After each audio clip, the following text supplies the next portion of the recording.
Antzinako ohitura jarraiki, Arrankudiagako umeak atera dira kalera eguen zuria ospatzeko. Eta eguen zuria benetan zuria da, ze herria elurtuta dago.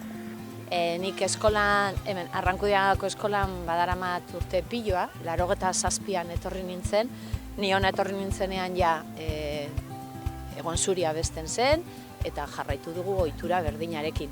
Eta gainera, orain eskolan dauden umeen aitite amamek ere egon zuria besten zuten. Orduan, galdu sekulan ez da galdu, Osak ez dugu berreskuratu behar izan. Ondo, eta zertan datza eguen zuria? Egon zuri ospatzen da inauterietako ostegunean, inauteriaren hasiera edo izango litzatekena, ez?